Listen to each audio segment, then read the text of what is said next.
여러분, 한 사람의 행복과 불행의 시작은 만남에서 비롯된다. 그렇게 얘기를 해도 틀린 얘기가 아닙니다. 왜냐하면 우리에게 좋은 만남이라고 하는 것은 우리를 행복한 곳으로 인도하기도 하지만 때때로 우리에게 불행한 만남, 잘못된 만남을 통하여서 우리는 불행으로 갈 수가 있기 때문에 그런 거예요. 우리에게 있는 이 만남이라고 하는 것을 크게 두 부류로 분류한다고 한다면, 하나는 우리가 선택 불가능한 만남이라고 하는 것이 있고, 또 하나는 선택이 가능한 만남이라고 하는 것이 존재합니다. 우리가 선택할 수 없는 불가항력적인 그런 만남이라고 하는 것들이 뭐가 있겠어요? 당연히 부모, 또 내 자식, 형제, 그렇죠? 여러분, 부모를 우리가 선택할 수 없잖아요. 자식도 내가 낳고 싶은 자식을 낳을 수가 없습니다. 내 형제가, 내 누나가, 내 동생이 아무리 마음에 안 든다고 해서 내 동생이 아니라고 할 수가 없어요. 내가 선택할 수가 없어요. 마찬가지로 국가라고 하는 것도 똑같습니다. 우리가 북한에 태어나지 않은 것이 감사하죠. 그렇죠? 감사하죠. 여러분, 우리가 북한에 태어나고 싶지 않다 그래서 한국에 태어난 게 아니에요. 우리가 선택할 수 없는 영역이라고 하는 것입니다. 우리에게는 이런 불가항력적인, 우리가 선택할 수 없는 만남이라고 하는 것도 있지만, 또 많은 경우에 우리가 선택이 가능한 그런 만남들도 존재하는 것이에요. 직장을 정한다고 하는 것, 직장의 동료를 만나고 친구를 만나고, 누구와 결혼할 것인가, 교회를 찾아다니는 것, 이 모든 것들 다 우리가 선택이 가능한 그런 만남이라고 볼 수가 있다고 하는 것이. 우리가 살면서요, 내게 있는 이 만남이라고 하는 것이 내가 선택할 수 있는 만남인지 아니면 선택할 수 없는 만남인지, 이것 하나만 제대로 분별해도 우리에게 상당한 유익이 있습니다. 많은 경우에 우리가 이게 내가 선택할 수 있는 만남인지 아니면 선택할 수 없는 만남인지 우리는 자꾸 헷갈려하는 경우들이 있기 때문에 그런 것이. 여러분, 내가 선택할 수 없는 불가항력적인 만남은 우리가 받아들이는 수밖에 없어요. 그렇죠? 아무리 부모가 마음에 안 들어도, 아무리 내 자식이 마음에 안 들어도 불가항력적인 만남을 주신 하나님의 그 뜻을 우리는 순종하고 받아들일 수밖에 없는 거예요. 그리고 그 안에서 최선을 다하는 수밖에 없어요. 부모가 아무리 내 마음에 들지 않는다고 해도 나에게 부모님으로 주셨다고 한다면 내가 자식으로서 최선을 다해서 내 부모를 공경하고 효도하고 모시야만 될 책임이 있는 것이. 내 자식이 아무리 마음에 들지 않고 엉뚱한 길을 간다고 해도 하나님이 내게 불가항력적인 그런 만남으로 주신 것이기 때문에 자식들을 끝까지 책임져야 되는 것이 부모의 역할이라고 하는 것입니다. 반대로 내가 선택할 수 있는 만남이라고 하는 것은 시작 자체가 중요해요. 그렇죠? 내가 선택할 수 있을 때 어떤 선택을 할 것인가를 정말 고심하고 신중하게 고민하면서 선택해야만 된다고 하는 것입니다. 우리가 선택할 수 있는, 선택이 가능한 만남 가운데서 제일 중요한 두 가지를 만약 꼽으라고 한다면 우리의 육신적으로 볼 때는 배우자를 만나는 것인 것 같고, 영적으로 본다고 한다면 교회를 만나는 것 아닐까, 그런 생각을 해보게 됩니다. 여러분, 배우자라고 하는 것은 한 번은 선택할 수 있는 기회가 주어지는데 두 번째, 세 번째 마음대로 선택할 수 있는 그런 자유가 주어지지 않아요. 성경적으로 본다고 한다면 하나님은 기본적으로 배우자는 한 번밖에 선택할 수 없도록 규정하고 있기 때문에 그렇습니다. 물론 요즘 환경, 사람들의 어떤 형편들, 요즘 이 시대의 흐름들, 이런 여러 가지 것들이 이혼을 너무 쉽게 생각하고 이혼이 너무 보편화되고 있는 그런 시대를 살고 있는 게 분명하지만, 그럼에도 불구하고 성경의 원칙에는 변함이 없어요. 왜냐하면 이혼이라고 하는 것을 우리가 만약 내가 선택할 수 있는 것이라고 생각하기 시작하면 세상이 정말 힘들어집니다. 여러분이 혹시 보신 분들이 있을지 모르겠지만 최근에 종영된 굿 파트너라고 하는 드라마가 있었죠. 웃으시는 분들은 다 보셨을 거예요. 목회자는 이 드라마를 본방사수를 할 수가 없습니다. 시간이 안 맞기 때문에. 그래서 이번 추석 연휴가 겹쳤길래 이제 굿 파트너를 좀 봤는데, 마지막 회에서 여자 주인공 둘이 등장하죠. 차은경이라고 하는 이혼 전문 변호사, 한율이라고 하는 또 다른 그 후임 변호사, 이 두 사람이 주인공이에요. 근데 차은경 변호사가 자기 후배에게 마지막 회에서 멋진 멘트를 남기더라고 보니까. 후배에게 그렇게 얘기를 해요. 결혼이든 비혼이든 이혼이든 그것은 우리가 선택할 수 있는 것들인데 선택이 중요한 것이 아니라 자기가 선택한 것에 최선을 다하는 것이 중요한 것이다. 이렇게 멘트를 날렸어. 그 얘기를 들으면서 처음에 이야 멋진 얘기인 것 같다라고 하는 생각이 들었는데 가만히 생각을 해보니까 이혼이나 비혼이나 이 모든 것들을 내 마음대로 선택할 수 있는 것처럼 얘기하는 비성경적인 그런 표현이더라고요. 제가 보기에 굿파트너라고 하는 이 드라마를 쓴 작가가 크리스찬인지 아닌지는 모르겠지만 그 내용 자체 흐름으로 보면 굉장히 도움이 많이 되는 그런 요즘 시대에 만약 기독교인이라고 하면 다행이고 기독교인이 아니었다고 한다면 어떻게 기독교인이 아닌 사람으로서 저런 정도의 어떤 시각을 유지하고 이 대본을 썼을까 싶을 만큼 굉장히 공감이 많이 가고 굉장히 도움이 많이 되는 감동이 있는 그런 드라마였어요. 혹시 기회가 되시면 한번 보십시오. 목사님이 무슨 설교 준비해야지 드라마를 보고 계십니까? 이렇게 얘기할지 모르겠지만 제가 언제도 얘기했어요. 저는 드라마 좋아합니다. 영화도 아주 좋아해요. 제가 어디 출신이기 때문에? 온누리 출신이기 때문에 그래요. 하 목사님한테 배워서 그래요. 하여튼 우리가 생각하기에 이혼이라고 하는 것을 내가 배우자를 마음대로 언제든지 여러 번 선택할 수 있다고 생각하는 순간 우리의 결혼 생활은 불행해지게 되어 있고 자녀들은 상처를 입게 되어 있고 이 세상은 어지러워지기 쉽다고 하는 얘기입니다. 마찬가지로 교회를 선택한다고 하는 것도 함부로 할 수 있는 것은 아닙니다. 교회를 막 내 마음대로 내가 옮기고 싶다 그래서 막 선택을 했을 때 우리에게 따라오는 것들은 영적으로 큰 손해가 우리에게 분명히 찾아온다고 하는 것이 인간이 선택 가능한 그런 만남 가운데 가장 중요한 육적으로는 배우자를 선택하는 것, 영적으로는 교회를 선택하는 것, 이 두 가지가 가장 중요한데 저는 오늘 여러분에게 설립 2주년을 맞이하면서 무슨 결혼에 대한 이야기를 하려고 지금 얘기를 꺼낸 게 아니에요. 제가 하고자 하는 얘기는 신앙생활에 있어서 여러분의 교회 생활에 있어서 우리가 이 신앙생활을 성공적으로 가져가기 위해서 꼭 필요한 것이 무엇일까를 좀 생각을 해보려고 합니다. 여러분 우리 신앙생활이 성공적으로 이루어지기 위해서는요 두 가지를 잘하면 돼. 하나는 뭐냐면 하나님과의 관계를 잘하면 됩니다. 그렇죠? 하나님과의 관계, 수직적인 관계예요. 그렇죠? 그리고 또 한 가지 관계는 성도들과의 관계예요. 수평적인 그런 관계입니다. 이 두 가지 관계가 바로 되어 있어야만 우리의 신앙생활이 안정적이고 은혜가 있게 되어 있다고 하는 것이. 그런데 하나님과의 관계는 그리 문제가 되지 않습니다. 왜냐하면 하나님이 워낙 크신 분이기 때문에 우리가 하나님 앞에서 어떤 실수를 해도 어떤 좀 연약함이 있어도 하나님이 다 품어주실 수 있기 때문에 나와 하나님과의 관계는 그닥 문제가 되지 않는다고 하는 것이. 그래서 하나님과의 관계는 이렇게만 하면 됩니다. 오늘 히브리서 10장 22절이 그렇게 얘기를 해주고 있어요. 같이 한번 읽습니다. 22절 시작. 우리가 마음의 뿌림을 받아 악한 양심으로부터 벗어나고 몸은 맑은 물로 씻음을 받았으니 참 마음과 온전한 믿음으로 하나님께 나아가자. 아멘. 하나님과의 관계는요 하나님께 나아가기만 하면 되는 거예요. 참 쉽죠. 그렇죠? 말은 참 쉬워요. 하나님께 나아가면 된다니까요. 하나님께 나가면 그분은 크신 분이기 때문에 은혜롭고 자비롭고 노하기를 더디하시는 분이기 때문에 우리가 어떤 연약함, 어떤 형편 가운데서도 그런 우리를 다 품어주시니까. 하나님과의 관계는요 그분 앞에 나아가기만 하면 살 길이 열려진다고 하는 얘기입니다.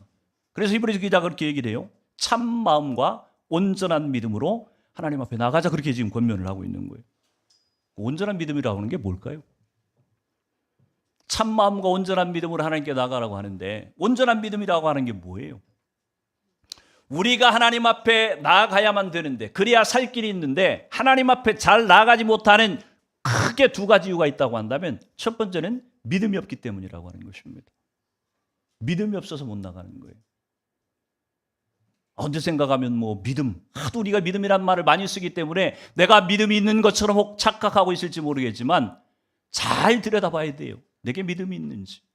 믿음이 있어야만 하나님께 나가는데 내게 믿음이 있는지를 점검해 봐야 된다고 하는 얘기입니다. 그 믿음이라고 하는 것은 다른 말로 표현하면 그 얘기예요.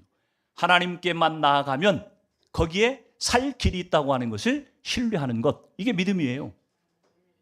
하나님께만 나아가면 세상의 방법을 가지고 사람들을 향해서 나아가면은 우리에게 살 길이 주어지지 않지만, 온전한 살 길이 우리에게 주어지지 않지만, 그러나 하나님 그분께 나아가기만 하면 그분에게 생명이 있고 우리에게 살 길이 임한다고 하는 것을 신뢰하는 마음, 이것이 믿음이라고 하는 것이에요.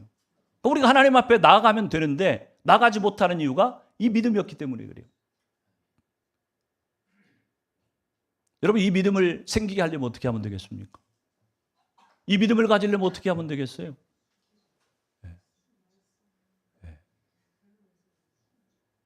우리가 삶에서 하나님이 검증이 안 됐기 때문에 그래요.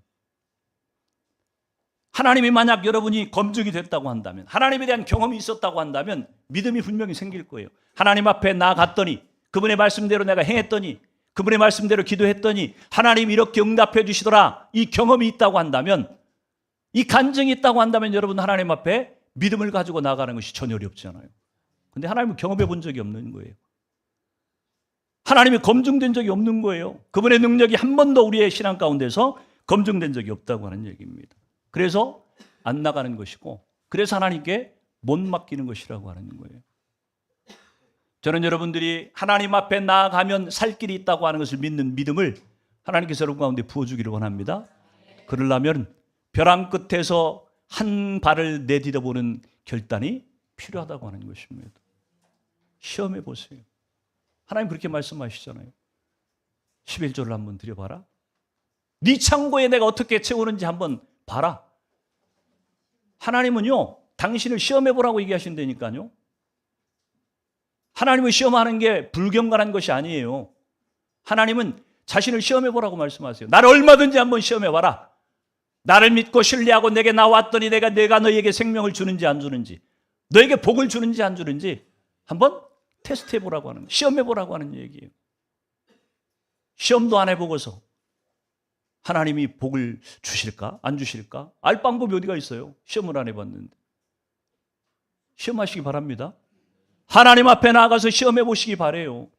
하나님이 과연 그의 말씀대로 내가 섰을 때 내게 복을 주시는지, 하나님의 말씀대로 했을 때 과연 진짜 승리하는지. 저는 여러분들이 그런 경험을 갖는 신앙이 되기를 주의 이름으로 축원합니다. 하나님께 나아가지 못하는 또 다른 이유가 있다고 한다면 나아가는 방법을 모르기 때문에 그래요. 하나님께 나아갈 수 있는 방법은 딱 한 가지예요. 그분의 피를 힘입어야만 나아갈 수 있어요. 예수 그리스도의 피를 힘입어야만 하나님께 나아갈 수 있다고 오늘 히브리서 기자가 지금 얘기를 하고 있는 거예요. 출애굽기 29장 또 레위기 8장에 보면요, 제사장의 위임식이라고 하는 것이 등장을 합니다. 근데 출애굽기 29장 20절 21절을 한번 같이 읽어봅니다. 시작. 너는 그 순양을 잡고 그것의 피를 가져다가 아론의 오른쪽 귓뿌리와 그의 아들들의 오른쪽 귓뿌리에 바르고 그 오른손 엄지와 오른발 엄지에 바르고 그 피를 제단 주위에 뿌리고 제단 위에 피와 관유를 가져다가 아론과 그의 옷과 그의 아들들과 그 아들들의 옷에 뿌리라. 그와 그의 옷, 그 아들들과 그의 아들들의 옷이 거룩하리라. 아멘. 여러분, 제사장들의 옷에다가 피를 뿌린 이유가 뭐예요? 거룩해지기 위해서. 거룩해지는 게 왜 중요해요?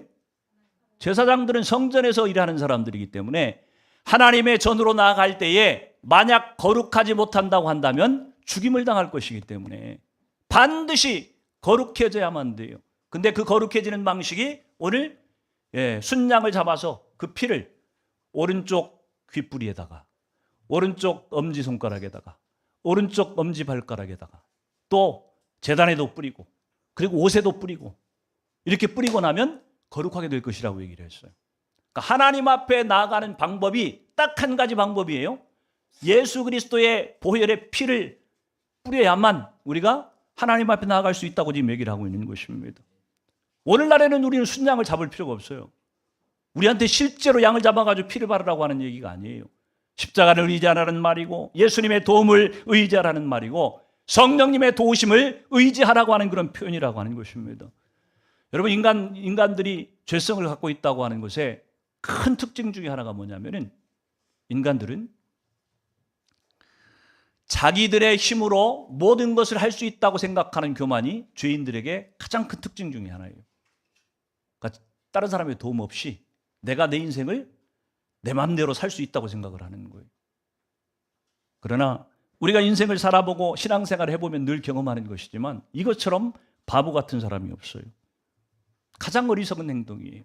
우리 인생은 우리 마음대로 우리가 그렇게 경영할 수가 없습니다. 내가 원하는 대로 그렇게 끌고 갈 수 있는 인생이 아니에요. 내가 생각지도 기대하지도 않았던 방식으로 우리 인생은 펼쳐져 나가는 경우들이 99.999%예요. 내 뜻대로 되어지는 경우는 거의 없어요. 그런데도 불구하고 내 인생을 내 마음대로 내가 원하는 대로 끌고 가겠다고 하는 것은 교만한, 죄성을 가진 인간들의 교만한 모습이라고 하는 것입니다. 그래서 우리가 하나님 앞에 나아갈 때에 그분의 십자가를 의지한다, 성령님을 의지한다, 그분의 도우심을 의지한다고 하는 것은 다른 게 아니에요. 내 자존심을 내려놓고 내 못난 자아를 십자가 앞에 딱 내려놓고 하나님이 말씀하시는 대로, 주께서 내게 원하시는 대로 내가 그렇게 순종해 살겠습니다. 이것이 십자가의 피를 의지한다고 하는 것의 의미라고 하는 것입니다. 그러면 우리는 하나님 앞에 나아갈 수가 있다고 하는 얘기예요. 어찌됐든 믿음이 있어야 되고 보혈을 힘입어야만 하나님 앞으로 나아갈 수가 있는데, 하나님과의 관계는 그렇게 큰 문제가 아니에요. 왜냐하면 우리가 아무리 연약해도 하나님이 다 커버해 주시기 때문이라고 합니다. 문제는 사람과의 문제라고 하는 것입니다. 사람과의 관계는 전혀 상황이 달라요. 사람과의 문제가 하나님과의 관계만큼 그렇게 쉽다고 한다면 참 좋을 텐데, 사람과의 관계는 그렇게 쉽지 않다니까요. 이유가 무엇이냐면 사람이 다 거기서 거기이기 때문에 그래요. 도토리 키재기이기 때문에 그래요. 우리가 누구를 바라보면서 저분은 참 인격이 훌륭하다, 성품이 참 좋다, 신앙이 참 훌륭하다, 그러니까 저분은 나의 모든 것을 받아주겠지, 그렇게 생각하고 기대하는 순간에 우리는 뒤통수를 맞게 돼 있어요. 그렇죠? 그리고 배신당했다. 저러지 않을 줄 알았는데, 다른 사람은 몰라도 김기민 선교사님은 저럴 줄 몰랐는데 어떻게 선교사님이 저러실 수가 있지? 이러고 우리는 그렇게 반응하기가 쉽다니까요. 사람은 도토리 키재기이기 때문에 누가 누구를 완전하게 받아줄 수 있는 그런 힘이 없어요. 그래서 신앙생활의 갈등과 고민의 99.9%는요 성도의 관계 가운데서 다 일어나는 것이. 이 말을 다른 말로 바꾸면은 우리의 신앙생활이 행복할 수 있는 비결이, 행복하느냐 불행하느냐가 어디에서 갈리느냐면은 성도와의 관계를 어떻게 가져가느냐에 따라 가지고 우리 신앙생활의 행복과 불행이 교정된다고 볼 수 있다고 하는 얘기입니다. 왜냐하면 하나님과의 관계 가운데 문제가 생기면 우리는 나가서 기도하면 돼, 엎드리면 돼. 근데 사람과의 관계에 문제가 생기면요 기도한다고 해결이 안 됩니다. 여러분 해보셨죠? 기도한다 그래서 사람과의 문제가 다 해결되지 않아요. 그 사람과의 관계가 풀어지지 않으면 해결되지 않는다니까요. 이런 우리들을 향해서 오늘 히브리서 기자가 본문에서 귀한 제안을 지금 해주고 있는 거예요. 너희가 성도들과의 관계를 성공적으로 가져가기 위해서 필요한 제안을 지금 해주겠다고 얘기를 하고 있는 것입니다. 그 첫 번째가 24절이에요. 같이 한번 읽어봅니다. 시작. 서로 돌아보아 사랑과 선행을 격려하며. 짧은 한 구절입니다. 서로 돌아보아 사랑과 선행을 격려하며. 짧은 이 한 구절 가운데서 우리에게 크게 두 가지를 지금 권면해 주고 있어요. 하나는 서로 돌아보라고 지금 얘기를 하고 있습니다.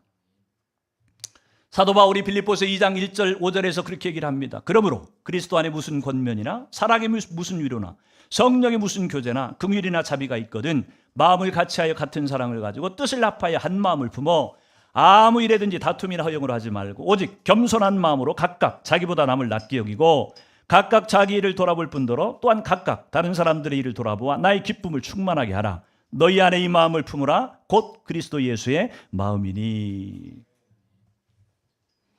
여러분 서로 돌아본다고 하는 것이 왜 그렇게 중요한 것입니까? 우리가 서로 돌아본다고 하는 것이 왜 중요해요? 하나님께서 우리를 창조하실 때 그렇게 지으셨기 때문에 그래요. 여러분 한번 창세기를 보세요.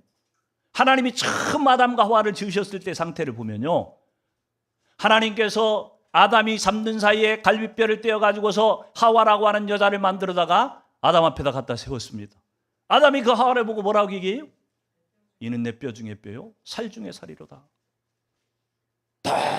너무 자기에게 하나님이 지어다 주신 이 하와가 너무너무 만족스럽고 사랑스러워서 그 여자를 최고로 여기는 그런 마음, 그런 마음을 가진 남자가 아담이었다고 하는 것입니다. 하와도 마찬가지였을 거예요. 하나님이 자기를 데려다가 아담 앞에 세웠을 때에 이 잘생기고 이 멋지고 훌륭한 남자를 나에게 선물로 주시다니, 아마 하와가 그렇게 감동을 했을 것입니다.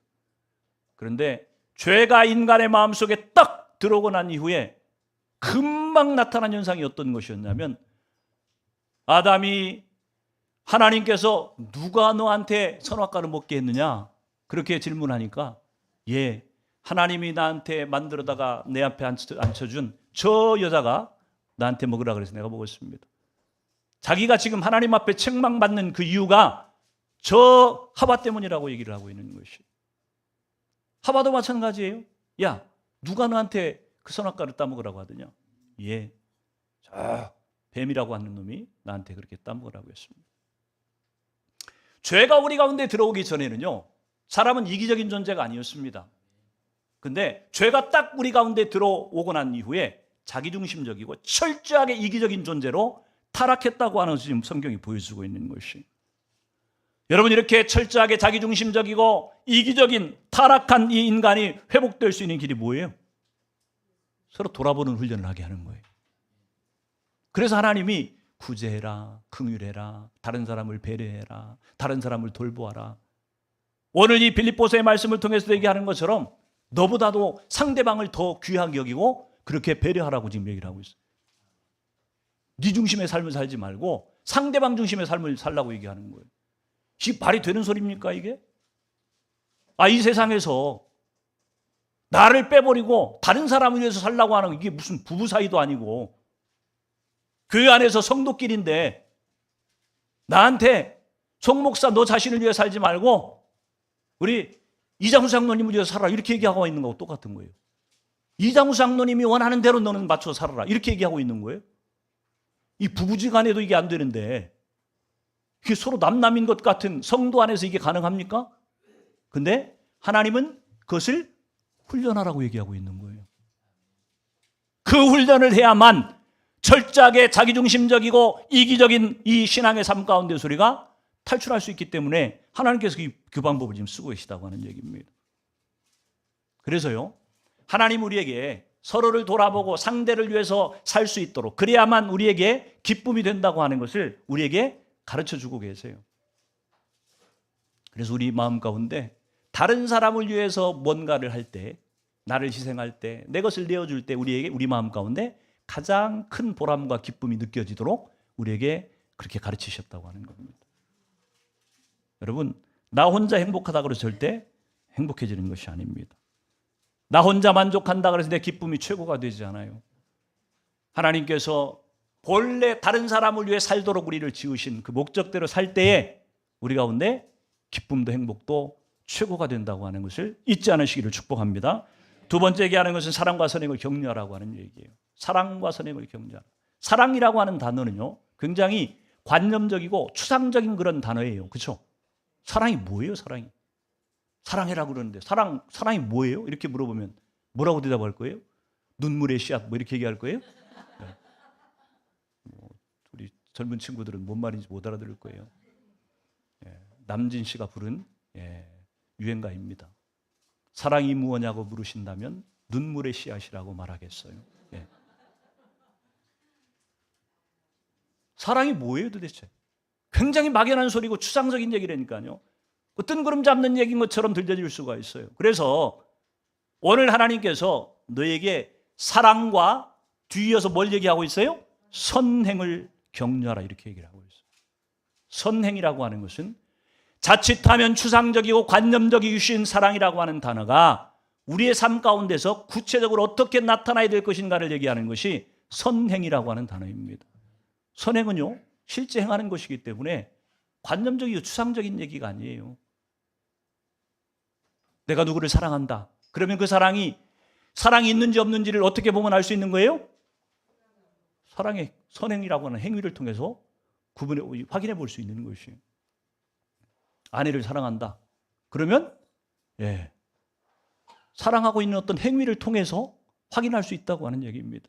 성도 간에 사랑이 있다. 말로만 사랑해서 되는 일이 아니고 선행이라고 하는 구체적인 행동을 통해서 표현될 때에 사랑이라고 지금 얘기를 하고 있다고 하는 얘기입니다. 여러분, 이 세상에 오늘 예수님께서 그렇게 말씀하시는데 사랑과 선행을 격려하라고 말씀하시는데, 격려라고 하는 것은요, 물론 뭐 다른 걸로도 격려가 가능할지 모르겠지만 격려를 할 수 있는 가장 좋은 도구는 말이라고 하는 거예요. 그렇죠? 말로 격려하는 거예요. 말로. 이 세상에 격려받지 않고 살 수 있는 사람은 아무도 없습니다. 그래서 우리는요, 정말 노력해야 돼요. 상대방의 안 좋은 면을 보고 자꾸 지적하려고 하지 말고 상대방의 좋은 점을 보고 자꾸 칭찬하려고 하는 노력이 우리 가운데 필요하다고 하는 얘기입니다. 왜냐하면 지적과 꾸지람이라고 하는 것이 사람을 바꾸는 게 아니에요. 격려가 사람을 바꾸는 것입니다. 그래서 여러분의 언어 습관을 좀 한번 진단해 볼 필요가 있어요. 꾸지람하고 지적하는 거하고 남을 향해서 칭찬하는 거하고 이 비율이, 만약에 꾸지람하는 것이 9고 만약 칭찬하는 것이 1밖에 안 된다, 비율이, 이 사람은 최악이에요. 최악. 이런 사람은 관계 다 깨집니다. 다 깨져. 사람들이 다 싫어해. 그 사람 옆에 안 가려고 그럽니다. 그러니까 여러분 가운데 그런 분이 있을지 몰라요. 내가 요즘 왜 외롭지? 왜 혼자인 것 같아?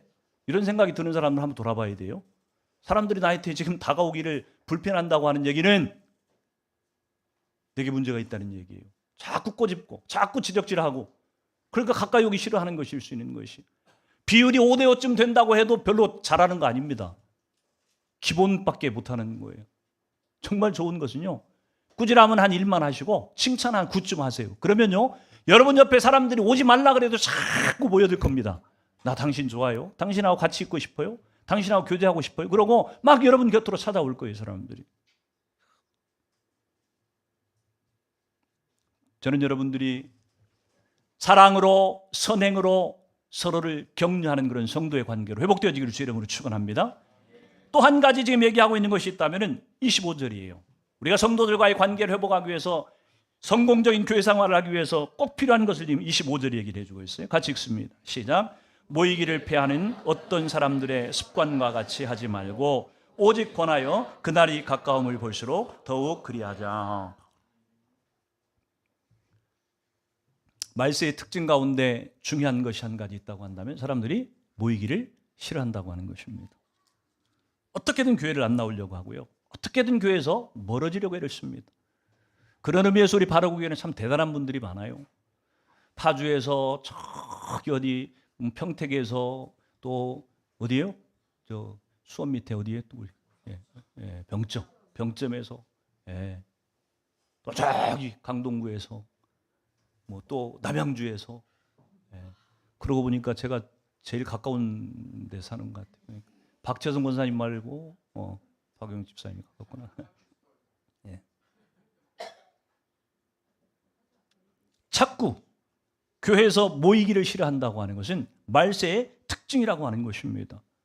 교회에서 모이기를 싫어하는 우리들의 이 죄성을, 날개를 달아준 것이 있다고 한다면 코로나 팬데믹이에요. 그렇죠? 직접 모이지 않고 인터넷으로, 화상으로 예배를 드릴 수 있는 길이 열려놓고 나니까 사람들이 더더욱이 모일 이유가 없어졌다고 생각을 하는 거예요. 명분까지 주어지니까 굳이 교회까지 모이지 않아도, 교회까지 오지 않아도 신앙생활을 할 수 있을 것처럼 우리가 착각을 하게 된다고 하는 얘기입니다. 물론 인터넷으로 하는 것이, 화상으로 하는 것들이요, 유익이 없는 게 아닙니다. 정보를 전달하는 차원에서 본다고 한다면 굉장히 효율적인 방법이에요. 시간 절약하고 많은 것들을 얻어낼 수 있는 그런 장점이 분명히 있습니다. 그래서 성경 공부 같은 것들은 할 수도 있을 것 같아요, 화상으로.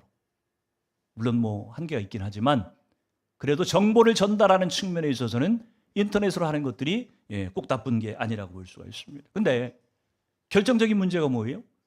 교회로 모이지 않고 서로 만나지 않는 것이 결정적인 문제가 무엇입니까?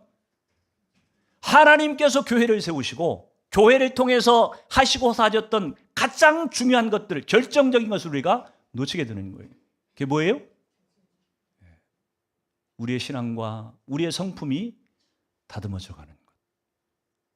다시 말해서 성화 구원을 이루어가는 이 일이 교회로 모이지 않으면 우리에게는 멀어지는 일이 되는 것이에요.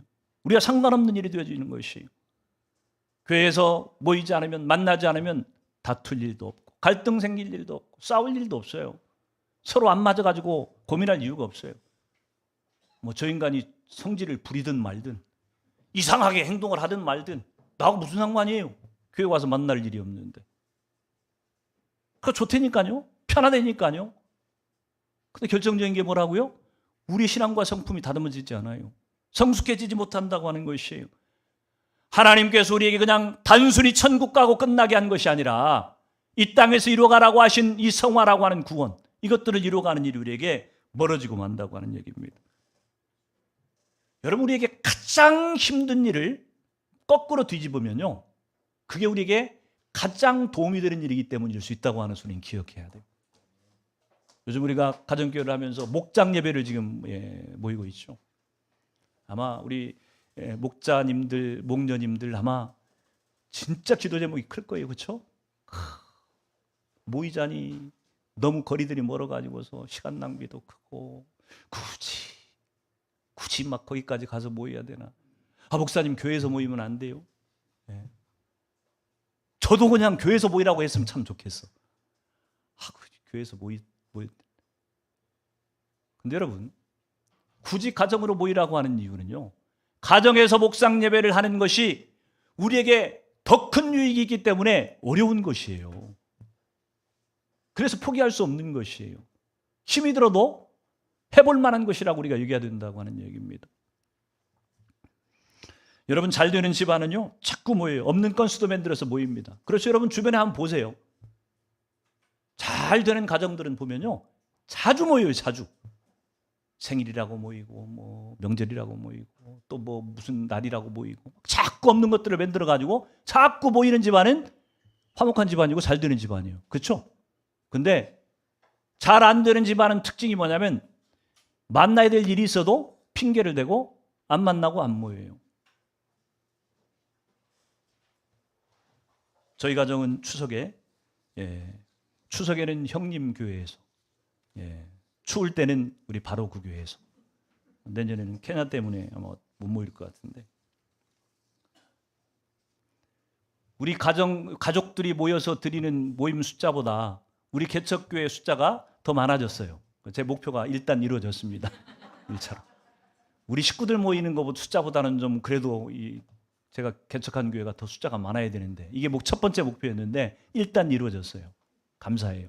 우리가 더 많이 모여요. 모이면 뭐 할 것 같아요? 예배합니다. 예배예요, 예배. 물론 저는 좀 부담스러워. 왜? 형님 목사님이 75이 넘으셔가지고 이제 저한테 몇 년 전부터 저한테 설교를 맡기시거든요. 그러니까 명절 때만 되면 제가 설교를 해야 되니까 저는 사실 좀 부담스러운데 그래도 얼마나 감사한지 모르겠어요. 가족들이 할머니, 증조 할머니부터 증손자까지 모입니다. 잘하면 저희 어머니가 고손자도 보실 수 있을 것 같아요. 잘하면 제가 볼 때 한 5년만 버티시면 5년만 버티시면 한 103세까지만 사시면 고손자도 보실 것 같아요. 가족들이 모여서 함께 하나님을 찬양하고 예배하고 함께 같이 교제하고 밥을 나누고. 여러분, 잘 되는 집안이 아니라고 한다면 모이겠어요? 뭐하러 모이냐 그럴 거예요 아마. 각자 알아서 그냥 숫자도 많아가지고 불편하는데 먹는 것도 불편하고 공간도 부족하고. 그런데 자꾸 모이는 이유가 있다고 한다면 만나는 게 좋으니까 그런 거예요. 교회도 마찬가지라고 하는 것입니다. 부흥하는 교회도 똑같은 거예요. 부흥하는 교회는 자꾸 모이고 어떤 건수를 만들어서 모이려고 하는 것이 교회라고 하는 것입니다. 그러나 부흥하지 않는 교회는 모임을 싫어해요. 안 모이려고 그래요. 목장도 마찬가지고 교회도 마찬가지고 다 똑같아요. 여러분, 그래서 우리는 모이는 것을 자꾸 기피하고 싫어하는 우리의 이 습관들, 죄성들을 빨리 거두어내야 돼요. 빨리. 여기서 빨리 벗어나야 돼요. 감사하게도 우리 교회를 제가 설교 준비하면서 한번 돌아보니까 제이, 가연이, 예서 보니까 그냥 교회 와서 있는 것을 제일 좋아하는 것 같아요. 보니까. 그렇죠?